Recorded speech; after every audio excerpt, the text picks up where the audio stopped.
siyanqula ngomoya wovuyo kungekho zikhalo abantwana bentlalo yekomkhulu nesibonda iinkonde zesizwe ezikhokhela umnombo ngesiko lobudoda iinkondekazi ezikhaphela iintsapho zisiphulula amanxeba zisithuluka izilonda hlobo lokusiphilisa siyaphila oomakhi abakha isizwe ngolwimi bezama ukusimilisa siyamila kwiminyanya ethi isikhaphele imasikhokhela siphile kudeda ubumnyama siyanqula abantu abadala kuthi masenze igogogwane elingenagama siwisa intsipho ngoba amathamba yahlangana kuthi mandididiyele ndibize izikrwele abantu bokuhlala basondele bancamle kule ndebe batye kwesithebe bakhense badyutshe kube mnandi kube yilekese siyacamagusha siyanqula siyathandaza siyavuya siphehle isilawo sekhaya siyahlamba makucoceke onento afuna ukuyithetha nokuyicela nantsi ibhekile makathethe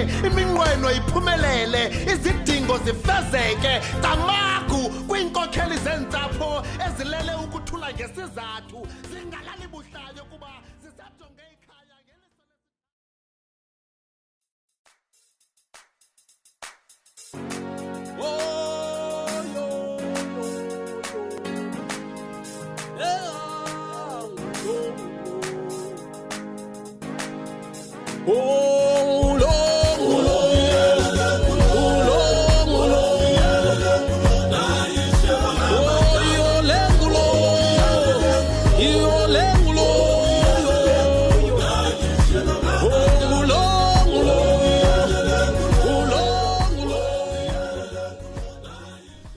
The channel is not for us. It's for everyone in South Africa and around the world who is seeking guidance on how do I understand spirituality? How do I navigate? What do I do next when I'm being told, Kinalimoya? When I'm being told I'm gifted, I'm supposed to go and twasa. Yet I don't know who my father is. Meaningly, I have this whole paternal side that I have no knowledge of who they are, yet I'm being told they're the ones calling me. This channel is meant to assist and try to guide those people so that they understand what are the basics that are important before you jump into ukutwasa. You can't make isangoma out of someone who doesn't know who they are. And we've seen this becoming a problem for most people who are going through a process of twasa. Spirituality is broad. And there is no one sangoma that will say, I understand it all. And we've decided we are not going to focus on dealing with the types of amadlozi on this channel for one reason only. Not that we undermine, because the information is out there. People have been taught by so many different people, and we respect those teachers because we also learn from them. But we've realized that most people are focusing on people that have the calling, and they're focusing in ubungoma, how then they go to ukutwasa. My focus, or our focus as the Institute, is simple. Let's make sure that the person that has to twasa understands who they are first. We are dealing with families that are broken, that doesn't know who they are. For most people that we meet, they can't go further than their grandfather or their grandmother, meaning their grandparents. For some, even that is a luxury. So it means then there's a problem. Who then says to this person, you are, for example, Ushabalala. Who is Shabalala? Where does the people of a tribe called Oshabalala come from? Now, this person doesn't know that information. It doesn't know the cultural practices of their clan. Now, how do you make a sangoma out of that person?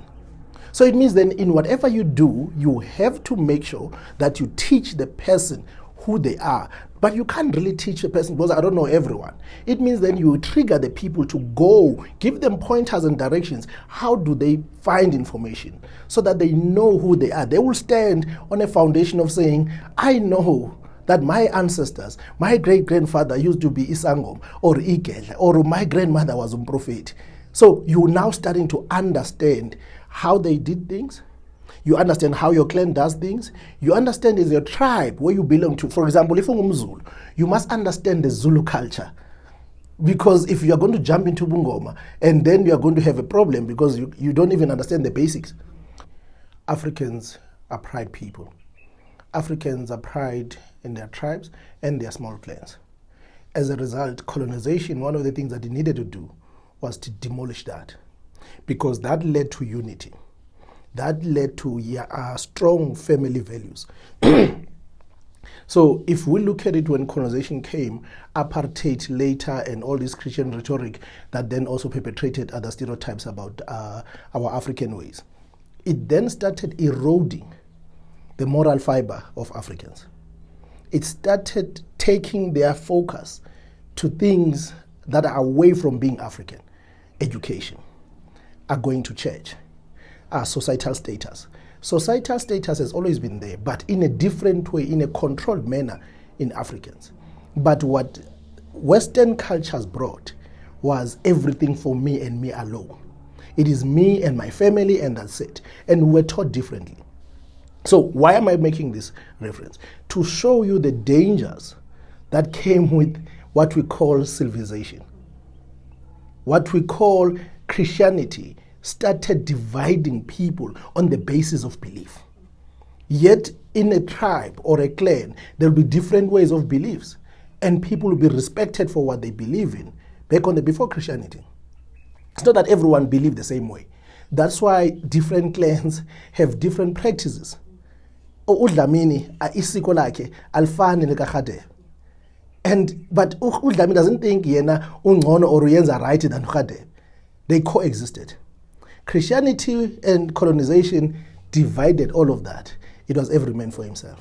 So now we are now dealing with generations, which is today, us, who are coming from a destroyed community, destroyed family values.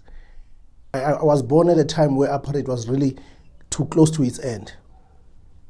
But of course, I can remember a few things which now I can connect. Oh, actually, this is what was happening. One, my grandmother really didn't like Ubungo. So everything about her was church. She did a lot of hopping on churches. And what I realize now is this person was always going to spiritual churches, because we'll go to St. John's. We'll go, I think, about 4 different types of St. John's we'll go to. These are all spiritual churches. Then she went to the Baptist and all of that. But she never took me to Isangoma, even one day. She will take me to Abathandazeli. I'll go and wait queues there for her. What I did not understand was that that type of thinking to her was also influenced by the conditions of the country. I only find out that later, when I find out about her family, where she came from, that, oh, okay, these people decided to do things this way, which then made sense, because the country was in the state of, if you want to be African, it's not going to really work very well for you. All I knew that I was a Xhosa man. I was raised in the Eastern Cape, born and raised in the Eastern Cape, and I grew up that way.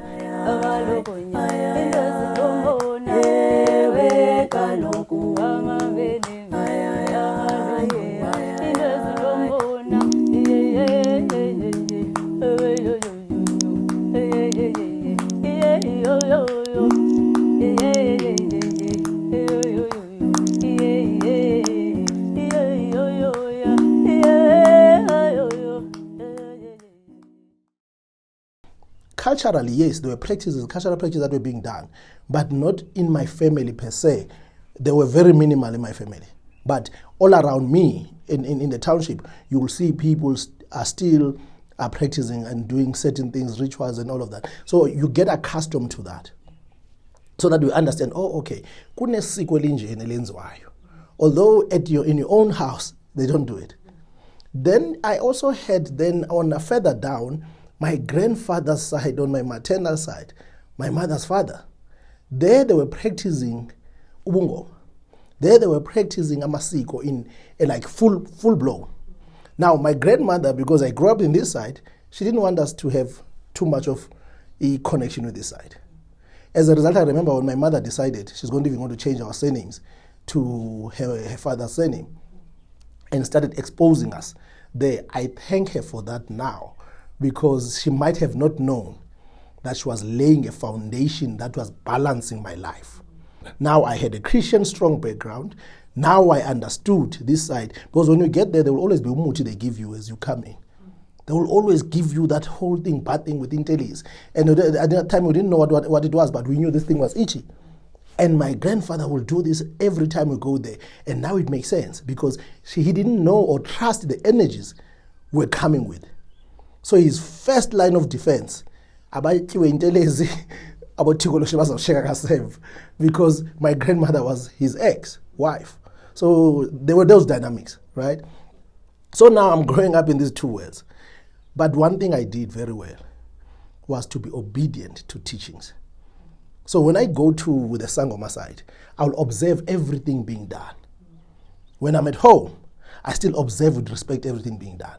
That molded me. To find out later that I have a calling, and more surprising, that the calling comes from the Sotho side.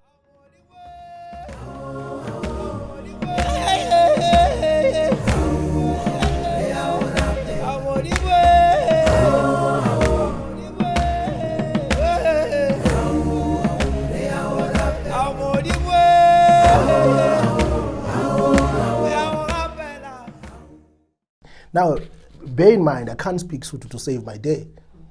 Now, my gift giver is Sotho. I'm Xhosa speaking, raised Xhosa.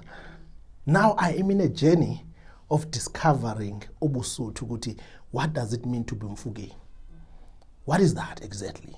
And more than the researches I'm doing, Amadlos are helping me through that process, which then again adds another layer to my life. I don't know what else is going to come up, but I'm enjoying the journey of discovery and finding out who I am.